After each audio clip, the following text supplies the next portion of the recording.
사장의 먹살 경제.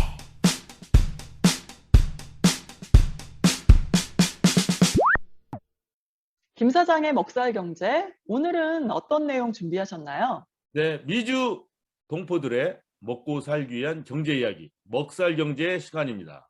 자, 코로나 델타 변이 때문에 지금 걱정들 많으시죠?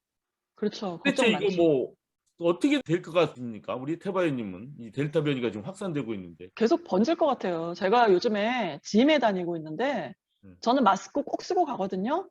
예. 근데 마스크 안 쓴 사람이 대부분이에요. 마스크 쓴 사람은 저 외에 뭐 어쩌다 한 명? 없어요. 거의 없어요. 이런 거 보면 네, 델타 변이는 또 백신을 맞은 사람도 걸린다 그러잖아요. 야, 오늘 CDC 발표 보니까 지금 그 코로나 걸린 사람의 93%는 델타 변이라고 그럽니다. 그중에 백신을 맞은 사람이 74%? 지금 병이 걸린 사람의 74%는 이미 백신을 맞았던 사람들이고. 그렇죠. 이렇게 나가다가는 네. 뭐 감염된 사람 굉장히 많을 것 같고 또 사망하는 사람도 더 늘어날 것 같아요. 이렇게 가다가는. 일단 뭐 바이든 대통령도 그렇고 의사분들도 그렇고 다른 나라에서도 백신을 그래도 맞아야 사망은 줄어든다. 그다음에 그 증상도 심하지 않고 가볍게 넘어갈 수 있다. 훨씬 이것만큼은 낫다고. 분명하다. 걸리긴 훨씬 걸리되. 낫다고. 예, 이런 얘기는 하고 있습니다. 예. 근데 이제 이게 계속 이렇게 번져 나가고 좀 많아지고 있는데 도대체 이게 어떻게 될 건지 유 작가님은 어떻게 예견을 하세요? 예, 그 뉴스 이렇게 들어보면 이거 한동안 계속 갈 것 같아요. 이게 델타 변이 나오고 난 다음에 뭐 그 다음에 감마 변이 뭐 이런 얘기도 나오고 뭐 그 위에도 나오고 뭐 바이러스가 이거 델타 변이로 변이가 끝나겠어요? 네. 또 그래서 뭐 둠스데이 하겠지. 시나리오 그래가지고 인류 종말이 시작됐다. 왜냐면 이 코로나 이거 끝나지 않고 점점 더 무서운 변이가 계속 와서 결국은 우리는 끝이다. 뭐 이런 얘기도 요새 막 나온대요. 예, 그렇게까지 뭐 이렇게 이제 확대 해석하는 사람도 있는 것 같지만 뭐 그렇게까지는 저는 보지는 않고, 아무튼 우리가 바이러스를 많이 가지고 살잖아요. 감기 바이러스부터 해서 뭐 여기 허피스 이런 바이러스 뭐 그 바이러스 많이 가지고 사는데, 뭐 이런 게 새로운 이제 손님이 와가지고 살기 시작한다 이렇게 뭐 저는 보고 있어요. 하여튼 뭐 경제 관련해서 델타 변이의 확산으로 인해서 우리 경기가 어떻게 될 것이다. 이렇게 얘기를 속 시원하게 제가 해드릴 수 있다면 얼마나 좋겠습니까마는 그렇게 할 수는 없죠. 제가 아직은 먹살경제 이제 지금 2년 차인데 뭐 그거 했다고 그래서 지금 작두를 탈 수 있는 그런 지금 경륜은 아직은 아닙니다. 좀 더 해야 돼요. 한 몇십 년, 몇백 년. 자, 그래서 그냥 현재 델타 변이가 확산되고 있는 상황에서 일어나고 있는 여러 가지 경제 현상들 그에 대한 소식들만 간단하게 짚어볼게요. 그리고 그냥 지나가는 과정들 보면서 또 우리 하고 있는 사업이나 다니고 계시는 직장, 일터 뭐 한번 되돌아보고 이러면서 그때그때로 대책을 세우는 방법밖에 없는 것 같습니다. 자, 재택근무, 우리 유 작가님 지금 재택근무 지금 계속 하고 계신데, 자, 재택근무 때문에 우리 대도시에 오피스 빌딩이라든가 뭐 이런 캠퍼스 이런 것들이 막 다 비었었지 않습니까? 현재는 점점점 도시 건물 사용률이 증가하고 있어요. 2021년 들어서 뉴욕 같은 경우는 1분기에 비해서 2분기에 뭐 거의 뭐 2배로 증가했대요. 2분기 때가 아마 제일 그래도 많이 좀 느슨해지고 사람들도 많이 나오고. 그렇죠. 백신 맞는 사람들이 제일 많아지고 네, 델타 변이가 많이 확산되지 않을 바로 그때죠. 4월, 5월, 6월. 그렇죠. 백신이 듣기 시작해서 미국이 네. 그때가 제일 아마 제일 지금 팬데믹 기간 중에서는 제일 봄날이지 그때죠. 예. 네. 그래서 뭐 해방되는 분위기. 이제야 이제 뭐 우리가 코로나로부터 끝났구나 뭐 이런 분위기가 바로 2분기에 있었죠. 그래서 그런지 하여튼 도심 건물 사용률이 그때 많이 증가했고, 그런데 지금 델타 변이가 되면서 구글, 리프트, 인디드, 애플 이런 회사는 원래 지금 일터로 다 돌아와서 일을 하라 그런 계획을 세웠었는데 델타 변이 확산되면서 아이고 안 되겠구나. 연기. 일단은 계속 집에서 일하쇼. 뭐 이렇게 했다고 합니다. 트위터 같은 경우는 일터로 와 해서 2주 동안 일을 했대요, 진짜. 그런데 델타 변이 때문에 이게 확산되니까 아이고 안 되겠네. 결국 다시 문 닫고 재택근무로 전환, 다시 돌아가. 이렇게 됐답니다. 자, 어제 그 ADP 7월 고용 실적이 발표됐어요. ADP에서. 이제 며칠 뒤에면은 노동부 통계청에서 발표도 나올 텐데 ADP 거는 이제 민간 부분 고용 실적입니다. 민간 부분만. 그동안 일자리가 꽤 잘 많아졌어요.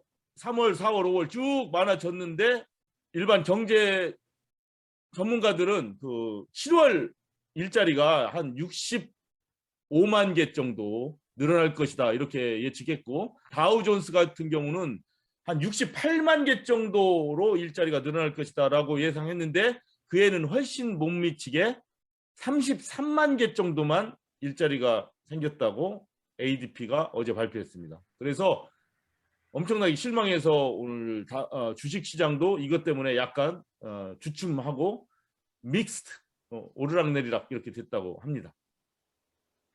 제조업 일자리가 별로 안 늘었어요. 지금 아무래도 서플라이 체인 이런 문제겠죠. 공급망 문제. 이거 별로 안 좋은 소식입니다. 제조업이 많이 늘어야 되는데. 다만 그 레저 쪽이나 허스피탈리티 무슨 뭐 호텔, 모텔, 여행, 숙박 이 부분은 이제 일자리가 많이 늘었는데 제조업은 많이 안 늘었고 사업체 규모에 따라서도 중기업이 제일 많이 늘었어요. 50인에서 한 그 500인 고용하는 사업장 같은 경우가 일자리가 제일 많이 늘었고 50인 이하 사업장, 우리 같은 이 자영업, 소규모 사업장은 일자리가 9만 1,000명밖에 안 늘었어요. 이거는 아직도 이 스몰 비즈니스 쪽으로는 일하러 사람들이 안 나온다는 얘기예요. 어머. 주변에 보면 계속 사람은 부족합니다. 아직도. 그런데 일하러 안 간다는 얘기예요. 조그만 회사는 아직은. 큰 대기업, 혜택 좋고 월급 많은 곳에는 몰리겠지만 그래서 우리 자영업, 소규모 자영업 기업에는 아직도 인력 부족이고 일자리가 잘 안 늘어나고 있다. 안 좋은 소식입니다. 자, 그 다음에 또 하나 CNBC가 한 설문조사를 인용해서 발표된 내용은 유럽인들한테 그 설문조사를 했는데 40% 넘게 아직은 여행을 가거나 물건을 사는 거 지금은 좀 안 땡긴다. 뭐 이렇게 대답을 했대요, 다들. 이게 2010년 여름에는 이렇지가 않았대요. 2010년 3월부터 한 5, 6월까지 막 위축됐지 않습니까, 그때? 그런데 뭐 정부 돈 풀리고 이러면서 유럽 사람들도 2010년 여름에는 막 썼대요. 돈 사고 막 여행 가고 뭐 이런 거. 그래서 경기가 팍 풀렸는데 올해 2021년 지금 여름에는 다시 차가워졌다. 어머. 이런 설문조사 결과를 어제 CNBC에서 발표했습니다. 그 다음에 요 뉴스 많이 나왔죠. 알렉산드리아 오카시오 코르테스가 네. 고래고래 소리 지르는 거 들으셨죠? 지난 주말에. 왜? 지금 7월 31일까지 에빅션 모라토리엄이에요. 왜냐하면 집세를 못 내가지고 강제로 퇴거되는 일을 막기 위해서 그 주정부 차원이나 연방정부 차원에서 퇴거하지 못하게 법적인 조치를 취했지 않습니까? 그것 때문에 사람들이 렌트비를 못 내도 그래도 집에서 살 수 있었는데 7월 30일부로 딱 끝나고 이 의회가 휴가를 가버린 거예요. 그러니까 이제 이 AOC가 이거 말도 안 된다. 너 지금 길거리로 내쫓기는 가정들이 지금 얼마나 많은지 아느냐. 이 사람들은 지금 답이 없다. 이 더운 여름 밖에 나가면 어떡하란 말이냐. 애들이랑 뭐 이런 사람들이, 노인네들이. 의회가 휴가를 가기 위해서 지금 이 문제를 해결하지 않고 그냥 내팽개치면 이거는 엄청난 고통을 준다. 많은 국민들한테. 그래서 뭐 휴가 가기 전에 빨리 이 에빅션 모라토리엄을 연장시키고 가라라고 막 소리를 지르고 했는데 이게 방송에 많이 나왔는데 안 됐어요. 그래서 물론 다행히 바이든 정부가 일단 연방정부 차원에서 강제 퇴거는 못하도록 명령은 내렸지만 이게 사실 헌법에 맞지는 않는데요. 아, 그래요? 네, 연방 대법원에서도 이게 판단을 옳다 그르다 하지 않고 그냥 거부했어요. 그냥 판단 안 해버리겠다. 이게 왜냐하면 이거 현실은 너무나 처참하잖아요. 이거 사람들 내쫓겨나가는 거 이건 뭐 살인행위나 마찬가지인데 법적으로는 맞지 않는데 이러니까 대법원에서도 이걸 판단을 안 해버리는데 그나마 일단 연방 차원에서는 엊그저께 했어요. 하기는. 근데 이게 참 어려운 문제가 에빅션 돼가지고 퇴거되는 사람도 어렵지만 그렇다고 해서 모라토리엄이 답만은 아니에요. 왜냐? 그렇다고 해서 이 건물주는 그러면 뭐 랄랄룰루 사느냐? 이게 아니에요. 이 사람들도 물론 돈이 많아서 건물 갖고 있는 사람이야 뭐 괜찮겠지만 상당히 많은 수들은 뭐 직장 다니고 자영업하면서 대출금 받아가지고 지금 렌트 주는 거잖아요. 근데 렌트비가 하나도 안 나와. 그럼 자기들은 이 랜드로드들은 은행한테 빚은 그대로 갚으면서 렌트비 하나도 못 받는 거예요. 이런 사람들도 많아요. 그렇기 때문에 아주 곤란한 상황이에요, 이게. 연방 정부 뭐 몇 조 달러를 풀고 뭐 기업들한테 뭐 융자를 해주고 뭐 지원금을 주고 하는 걸로 많은 것들이 해결되나 싶은데 저 같은 경우는 이 강제 퇴거 문제를 보니까 이게 한꺼번에 우르르 일어나잖아요. 만약에 강제 퇴거가 그럼 이거 엄청난 사회 문제가 엄청난 파괴력이 있겠더라고요. 경제에. 그렇지 않습니까? 이거 뭐 어떻게 할 수가 없잖아요. 이거 이 문제들을. 그러면 이 경기 회복에도 굉장히 악영향을 끼칠 거라는 거를 저는 이렇게 피부로 느꼈어요. 이거 그 상황들을 보면서. 태바유님이 계신 피닉스가 네. 퇴거 신청 건수 있지 않습니까? 이게 세입자가 렌트비를 못 내면 랜드로드가 어떻게 해요? 소송하잖아요. 네. 코र्트에다가. 그러면 이 소송하는 건수를 이제 쭉 집계한 게 있는데 도시별로 뉴욕은 뭐 어차피 큰 도시니까 보세요. 64,000 3월 15일 이후 건수입니다. 그래서 거의 도시야 뭐 사람이 많으니까 그런데 치고 피닉스는 42,000으로 2위예요. 도시 중에서 미국 내 도시 중에. 오. 아니, 내가 이거 뭐 지금 태바님한테 막 호통치고 욕하는 게 아니고 그냥 그렇다는 얘기를 지금 하니까 너무 걱정하지 마시고. 되게 진짜 높네요. 많죠. 희한하죠? 의외네요. 왜 그런가?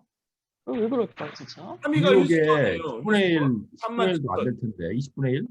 그러니까 피닉스가 인구수는 뭐 10분의 1도 안 되겠죠. 그런데 이 퇴거 명령 소송 건수는 이렇게만 많아요. 그래서 그 태바님 계신 김에 내가 태바님한테 물어보려고 했지만 뭐 태바님이 어떻게 알겠어요 이거를?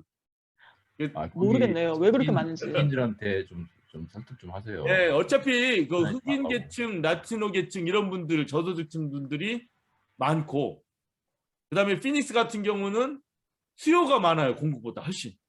맞아요. 그건 그래요. 사람들 숫자가 굉장히 많은 거예요. 네, 맞아요. 그건 그래요. 네, 가용 한 렌트를 할 수 있는 집이나 아파트나 이거보다 원하는 사람 숫자가 훨씬 많은 거고, 세 번째는 아리조나 주 법이 랜드로드한테 유리하게 돼 있대요, 훨씬.